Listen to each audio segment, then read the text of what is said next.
Assalamualaikum warahmatullahi wabarakatuh. Shalom, damai sejahtera bagi kita semua. Om Swastiastu, Namo Buddhaya, salam kebajikan. Perkenalkan, nama saya Erik Kondoy, Sarjana Pendidikan, Magister Pendidikan. Saya merupakan salah satu dosen pada program studi Pendidikan IPS S1 Fakultas Ilmu Sosial dan Hukum Universitas Negeri Manado. Perkenankan saya saat ini untuk menjelaskan mata kuliah yang saya ampu, yaitu mata kuliah Patologi Sosial. Video ini bertujuan untuk memenuhi salah satu persyaratan sertifikasi dosen tahun 2025, yaitu pernyataan diri dosen, unjuk kerja Tridharma Perguruan Tinggi pada aspek pengajaran. Adapun deskripsi umum dari mata kuliah Patologi Sosial adalah merupakan mata kuliah wajib bidang keahlian bagi mahasiswa IPS semester 4 dengan bobot 2 SKS. Mata kuliah ini memberi bekal kepada mahasiswa tentang pengertian patologi, disorganisasi sosial, partisipasi sosial, teori-teori patologi sosial, mengkaji munculnya tingkah laku sosiopatik, individualis sosiopatik, kriminalitas, gelandangan, pelacuran, mental disorder, alkohol, narkotika, dan kenakalan remaja, serta efek moral. Diharapkan dengan melalui mata kuliah ini, mahasiswa mempunyai pengetahuan terkait dengan patologi sosial, serta mempunyai keterampilan dalam memecahkan penyakit sosial dalam masyarakat, baik secara konseptual, teoritis, serta mempunyai sikap peduli pada persoalan yang berkembang di masyarakat. Adapun capaian dari pembelajaran mata kuliah Patologi Sosial pada program studi Pendidikan IPS S1, yaitu yang pertama, mahasiswa diharapkan mampu memahami konsep dasar dan perkembangan patologi sosial. Yang kedua, mahasiswa mampu memahami teori patologi sosial. Yang ketiga, mahasiswa mampu menganalisis penerapan patologi sosial di masyarakat dengan pemikiran logis dan sistematis. Yang keempat, mahasiswa mampu menganalisis masalah-masalah sosial di masyarakat berdasarkan teori patologi sosial. Yang kelima, mahasiswa mampu menganalisis masalah sosial yang terjadi di lingkungan sekitar. Dan yang keenam, mahasiswa mampu menganalisis upaya pencegahan masalah sosial sesuai teori patologi sosial. Untuk pembelajaran yang dipelajari dalam mata kuliah Patologi Sosial terdiri dari 15 materi. Yang pertama, pengertian patologi sosial. 2. Pengertian deviasi dan diferensiasi. Ketiga, teori patologi sosial dan interaksi. Keempat, teori kultural. Kelima, pendekatan sosiopatik. Keenam, deviasi. Ketujuh, mental disorder. Kedelapan, kriminalitas. 9, perjudian. 10, pelacuran. 11, prostitusi.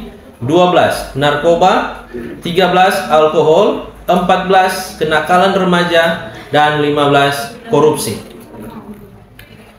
Selanjutnya, media pembelajaran yang digunakan dalam mata kuliah ini terdiri dari hardware yang berupa komputer atau laptop, kemudian proyektor dan handphone. Sedangkan software yang digunakan adalah PowerPoint. Sistem pembelajaran dilakukan secara langsung atau tatap muka dengan metode pembelajaran aktif, yaitu pembelajaran kolaboratif, diskusi kelompok, penugasan berupa proyek. Mata kuliah ini dilaksanakan selama 16 pekan, di mana pekan ke-8 merupakan ujian tengah semester dan pekan ke-16 merupakan pelaksanaan ujian akhir semester. Evaluasi pembelajaran yang dilakukan dalam mata kuliah Patologi Sosial didapatkan melalui presentasi kehadiran, keaktifan mahasiswa, penugasan baik secara mandiri maupun terstruktur, hasil UTS dan hasil UAS. Demikian informasi yang dapat saya sampaikan mengenai mata kuliah Patologi Sosial untuk mahasiswa program studi S1 Pendidikan IPS Universitas Negeri Manado. Berikut ada video pembelajaran yang saya lakukan dalam proses pembelajaran. Selamat menyaksikan. Terima kasih. Selamat kita bertemu lagi di perkuliahan Patologi Sosial hari ini. Sebelum kita mulai, alangkah baiknya teman-teman kita buka kuliah kita dengan doa. Siapa yang bisa bantu saya untuk buka perkuliahan kita dengan doa? Saya. Oke, Man. Silakan Iman. Mantap, Iman. Teman-teman, sebelum kita melaksanakan perkuliahan, mari kita berdoa. Kami bersyukur kepadamu Tuhan atas segala berkat dan anugerah-Mu, sehingga pada hari ini kami boleh berkumpul untuk melaksanakan perkuliahan. Ya Tuhan, Engkau berkati perkuliahan itu agar boleh berjalan dengan baik dan benar. Berkati juga buat peniri akan mengajari kami. Kau berkati dia agar dia dapat mengajari kami dengan baik dan benar. Ini yang menjadi doa kami ya Tuhan, terpuji-pujilah namamu, kekal untuk selamanya. Amin. Amin. Oke, terima kasih Man buat kesediaan membuka kuliah kita dengan doa. Sebelum kita mulai lanjut lagi, saya mau cek absen dulu untuk teman-teman apakah semuanya hadir di siang hari ini. Yang pertama, Aprilia. Hadir. Melanie. Hadir. Kevin. Hadir, Lir. Oke, Fael. Ones. Iman. Hadir, Mir. Olive. Hadir benar. Lewi. Oke, hadir semua ya. Jadi teman-teman ada yang tidak masuk hari ini? Tidak ada ya? Semua hadir semua. Oke. Terima kasih. Nah, sebelum kita lanjut perkuliahan kita dengan materi yang baru, minggu lalu saya sudah masuk tentang pengertian patologi sosial. Nah, sebelum kita melangkah lagi ke materi yang baru, alangkah baiknya saya mau mereview kembali apa yang sudah teman-teman dapatkan dengan cara saya mau mendengarkan dari teman-teman mahasiswa apa yang sudah teman-teman pahami di perkuliahan minggu yang lalu. Oke. Saya bisa minta kesediaan satu mahasiswa untuk mencoba mereview kembali? Siapa yang boleh? Mungkin Olive? Boleh? Boleh. Oke, silakan Olive. Baik teman-teman, sebelum saya akan mereview kembali terkait dengan materi, izinkan saya untuk perkenalkan diri. Perkenalkan, nama saya Olivia Memendol. Baik, terkait dengan materi patologi sosial yang kemarin sudah kami bahas bersama-sama. Jadi menurut saya sendiri patologi sosial adalah suatu studi perilaku yang mempelajari terkait dengan bagaimana manusia atau masyarakat itu menyimpang dalam lingkungan masyarakat. Nah, salah satu contoh yang bisa kita ambil dalam patologi sosial yaitu kenakalan remaja. Kenakalan remaja ini dalam konteks mereka melaksanakan bullying, mereka melaksanakan tawuran, mereka minum minuman keras, bahkan sampai menggunakan narkoba. Nah, penyebab daripada patologi sosial ini adalah salah satu faktor lingkungan serta faktor individu. Faktor lingkungannya seperti apa? Yaitu di dalam konteks keluarga. Keluarga ini misalnya di dalam keluarga mereka tidak stabil secara tidak harmonis atau bahkan broken home dan lain sebagainya. Nah, faktor individu itu yaitu dari diri sendiri, dorongan daripada perilaku di diri sendiri yang mana untuk melakukan hal-hal yang tidak baik. Nah, dampaknya adalah salah satu kerusakan sosial. Kerusakan sosial adalah orang lain itu mendapat satu kerugian. Nah, kedua dampak daripada ini adalah kerusakan individu. Kenapa demikian? Karena merupakan menjadi salah satu penghambat atau gangguan kepada individu sendiri, yaitu gangguan mental, fisik, dan lain sebagainya. Nah, bagaimana cara untuk menangani hal tersebut? Yaitu salah satu pendidikan, kemudian pengawasan. Nah, pendidikan ini kita perlu untuk membahas terkait dengan, kita perlu untuk mendidik dari unit terkecil, misalnya keluarga. Sebelum orang keluar, agar supaya orang bisa mendidik di dalam konteks keluarga. Mungkin itu, terima kasih. Oke, terima kasih Olive untuk penjelasannya. Ada lagi mahasiswa yang lain yang bisa bantu? Oke, silakan Man. Ya, jadi secara umum saja patologi sosial ini merupakan perilaku menyimpang yang merugikan masyarakat. Kalau seperti tadi yang Kak Olive ada sampaikan itu tentang kenakalan remaja. Mungkin contoh lain juga Mir seperti korupsi, ya, dan juga narkoba. Oke. Terima kasih. Oke, terima kasih Man. Ya, terima kasih buat kedua mahasiswa yang telah membantu saya untuk mereview kembali. Dan saya bisa mengambil satu kesimpulan bahwa sampel dari kedua mahasiswa ini bahwa teman-teman yang lain juga mengerti ya. Sudah paham ya tentang materi kita minggu lalu ya. Berarti kita sudah bisa lanjut atau next ke materi yang baru. Oke? Silakan perhatikan PowerPoint yang sudah saya buat supaya mempermudah teman-teman untuk memahaminya.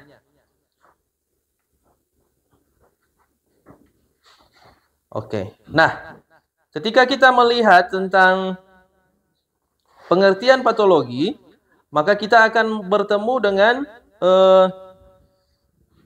teori-teori atau teori struktural dari fungsional dari patologi itu sendiri.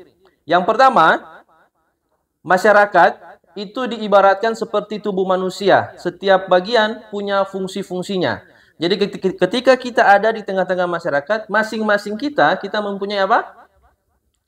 Fungsi-fungsi kita masing-masing ya. Oke.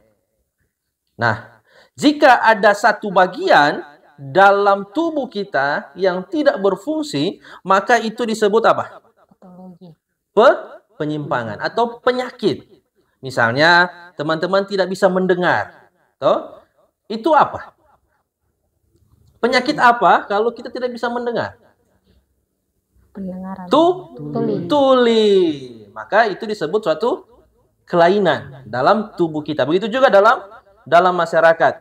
Nah, jadi di antara kita masing-masing yang tidak berfungsi dengan baik, maka itu disebut suatu penyimpangan. Contohnya kemiskinan.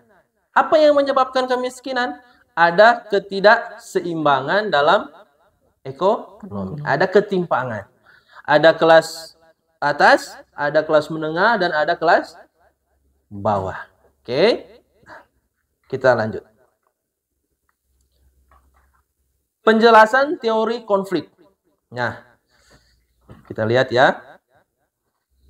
Kenapa ada teori konflik? Kenapa ada konflik dalam masyarakat? Yang pertama, karena adanya perebutan sumber daya yang tidak merata. Yang kedua, kelompok dominan mempertahankan statusnya, sementara kelompok lemah tertindas.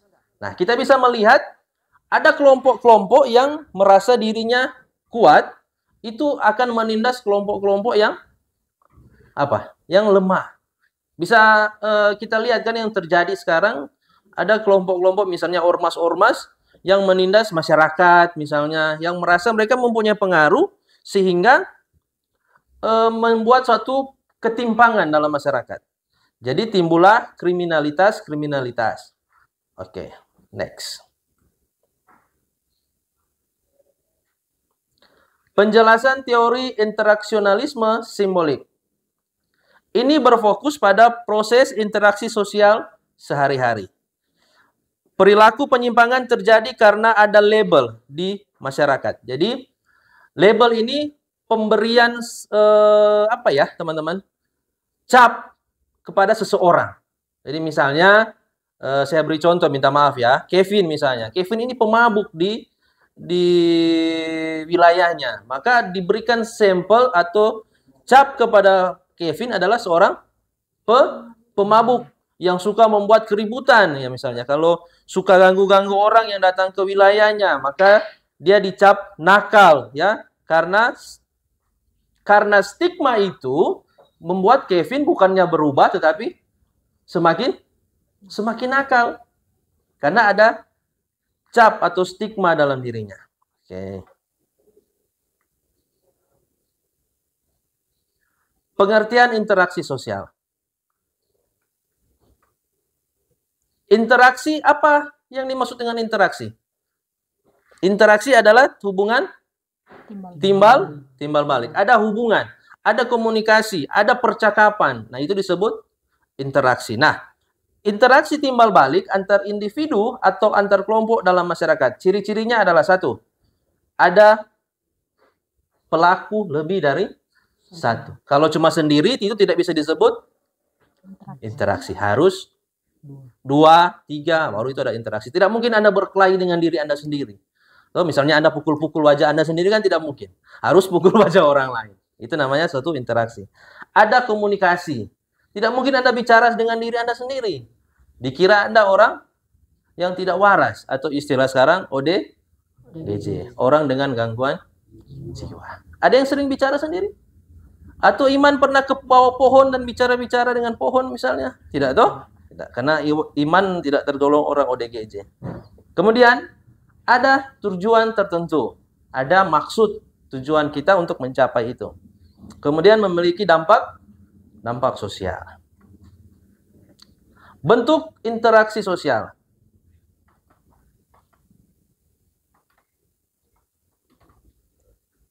Yang pertama, ada yang disebut asosiatif atau mendekatkan, kerjasama, akomodasi, dan asimilasi. Kedua, disosiatif atau memisahkan, persaingan, pertentangan, dan kontroversi. Jadi, kalau kita asosiatif, kita mau melakukan kerjasama. Kita mau mendekatkan diri dengan orang lain. Tuh, seperti kerjasama antar negara. Maka itu perlu adanya pendekatan politik. Atau misalnya pendekatan antara laki-laki dan perempuan. Ya kan? Misalnya, Rafael misalnya mau mendekati Aprilia. Maka perlu adanya pendekatan-pendekatan. Tetapi, secara terbalik, kalau Aprilia tidak menyukai Rafael, maka dia akan melakukan apa namanya? Disosiatif, memisahkan diri, menjauhkan diri. Ya, saya ambil contoh seperti ini supaya teman-teman mahasiswa bisa gampang memahami antara asosiatif dan disosiatif. Ya kan? Yang Aprilia, coba angkat tangan. Ya, Aprilia. Itu yang Rafael di belakang Aprilia. Oke. Next ya, teman-teman ya. Hubungan patologi sosial dengan interaksi sosial. Nah, ini dia. Patologi sosial dapat mempengaruhi pola interaksi sosial di masyarakat. Interaksi negatif bisa melahirkan penyimpangan-penyimpangan sosial. Stigma sosial masih atau hasil interaksi dapat memperparah masalah-masalah sosial yang ada di masyarakat. Jadi, hubungan itu mempengaruhi teman-teman. Bisa membawa menjadi lebih baik, bisa menjadi lebih buruk lewat satu hubungan. Cara pendekatan-pendekatan kita. Bentuk deviasi sosial. Coba siapa yang bisa membantu saya apa yang maksud dengan deviasi sosial sebelum saya lanjut? Ya, silakan Kevin.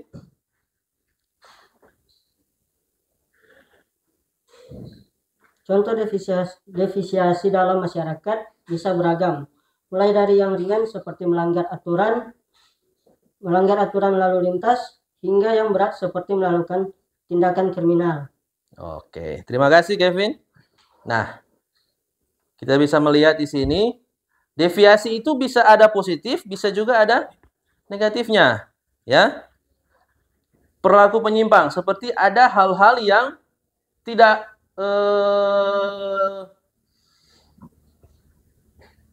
sering kita lihat. Misalnya ada seorang perempuan yang menjadi pilot.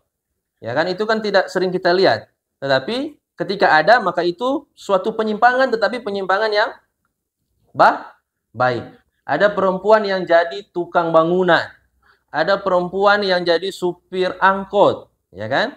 Itu suatu penyimpangan, tetapi penyimpangan yang menjurus ke hal-hal yang baik. Kalau deviasi negatif, apa misalnya? Ada kriminalitas, ada kekerasan. Seperti itu. Itu adalah hal-hal yang merugikan daerah kita. Faktor-faktor apa yang menyebabkan deviasi? Yang pertama, faktor keluarga. Yang berikut, faktor lingkungan. Kemudian faktor ekonomi, faktor pendidikan, dan faktor media massa. Kelima hal ini sangat mempengaruhi deviasi ya, yaitu keluarga, lingkungan, ekonomi, dan pendidikan, dan media massa. Seringkali kita terpengaruh dengan berita-berita yang menyebar di media massa sekarang yang kita tidak tahu kebenarannya secara utuh, kemudian kita langsung menyebarkan. Itu disebut berita apa? Hoax. Ya. Berita yang kita belum tahu kebenarannya, kita langsung share di grup keluarga, di grup komunitas-komunitas kita. Mengapa sampai kita gampang mempercayai itu? Yang pertama, pendidikan kita. Biasanya orang-orang yang berpendidikan tidak langsung menerima itu secara mentah-mentah. Dia akan cerna dulu, kemudian dia akan men-share itu. Oke, teman-teman. Lanjut ya. Pengertian diferensi sosial. Sebelum kita langsung ke diferensi sosial, ada teman mahasiswa yang bisa membantu saya apa itu diferensi sosial? Oh, oke. Silakan, Fail. Terima kasih atas kesempatan yang diberikan. Diferensi sosial adalah mengelompokkan masyarakat berdasarkan perbedaan tertentu yang tidak menunjukkan adanya perbedaan derajat atau tingkat sosial. Contohnya adalah perbedaan ras, suku bangsa, agama, jenis kelamin, dan pekerjaan. Oke, terima kasih, Fail. Jadi diferensi sosial adalah perbedaan-perbedaan yang terdapat dalam masyarakat secara horizontal tanpa menunjukkan perbedaan tingkatan atau derajat. Ya, seperti yang sudah Fail bilang, ada agama, suku, dan profesi. Jadi materi kita hari ini teman-teman tidak perlu teman-teman catat, nanti akan saya share PowerPoint-nya supaya teman-teman lebih gampang untuk memahaminya ya. Kemudian lanjut. Ciri-ciri diferensi sosial. Yang pertama, bersifat horizontal. Kedua, wajar dan alami dalam masyarakat. Tiga, tidak menimbulkan konflik jika dikelola dengan baik. Bentuk keberagaman sosial.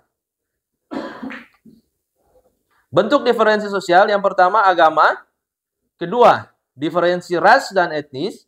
Ketiga, diferensi profesi atau pekerjaan atau gender. Sekarang kita akan melihat perbedaan deviasi dan diferensi.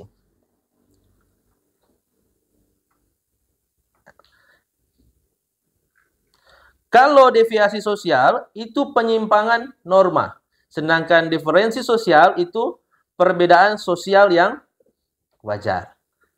Kemudian bisa berdampak negatif kalau deviasi, sedangkan diferensi bersifat netral.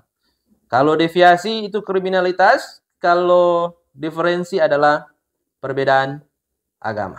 Oke, teman-teman, sampai di sini materi kita. Ada pertanyaan dari teman-teman mahasiswa? Bisa ditanyakan ke saya? Oke, Kevin, silakan, Kev. Bagaimana mengatasi kenakalan remaja di zaman sekarang? Oke, jadi Kevin sering lihat di lingkungan Kevin ada kenakalan-kenakalan remaja. Contohnya apa, Kevin? Contohnya mabuk-mabukan. Mabuk-mabukan. Oke. Kalau kita mereview lagi materi kita minggu lalu tentang penyimpangan-penyimpangan, salah satunya adalah kenakalan remaja.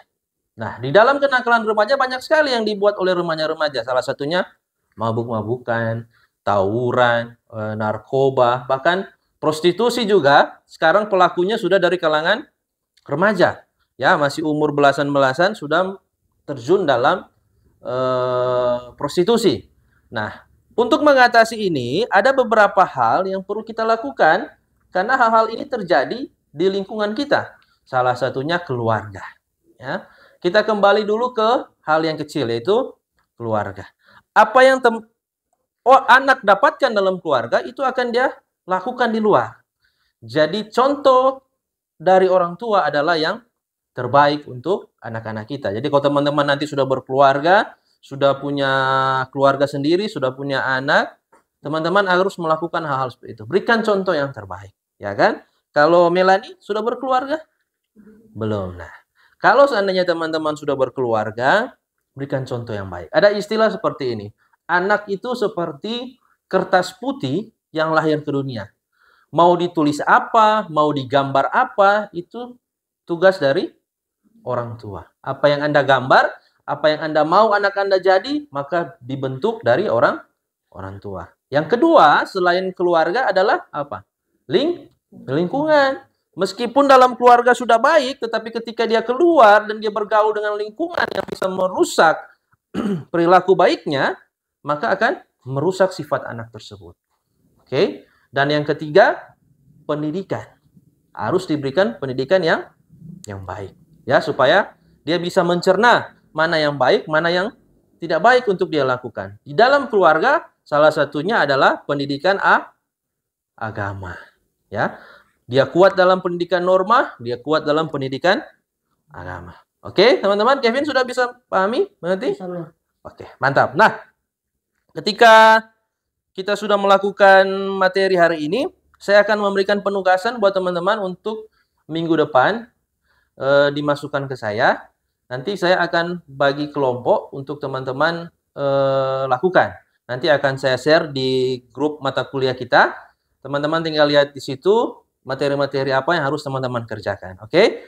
Terima kasih buat kesediaan teman-teman untuk hadir pada siang hari ini.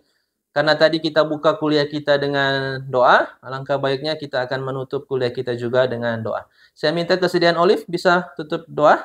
Silakan Olive.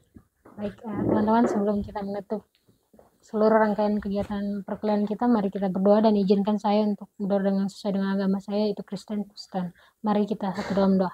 Bapa kekal yang bertata dalam kerajaan surga, terima kasih Tuhan karena Engkau telah menuntun perkuliahan kami dari awal, pertengahan hingga berakhirnya. Tuhan, saat ini kami mau pulang ke rumah, ke tempat kami masing-masing, kiranya Engkau selalu menuntun langkah kami agar bisa sampai dengan selamat. Dalam nama Yesus kami berdoa, amin. Amin. Oke, terima kasih Liv. Oke, teman-teman, kuliah kita sampai di sini dulu. Nanti kita akan lanjutkan minggu depan lagi dengan materi yang baru yang sudah saya siapkan. Jangan lupa untuk selalu mengecek WA group supaya teman-teman bisa tahu update tugas yang akan saya berikan ke teman-teman. Oke? Terima kasih teman-teman. Selamat siang. Terima kasih. Oke. Sebelum keluar, salaman satu-satu. Oke Kevin, baca baik-baik ya. Ya, Aprilia. Melanie. Fael. Oke, Lewi. Iman.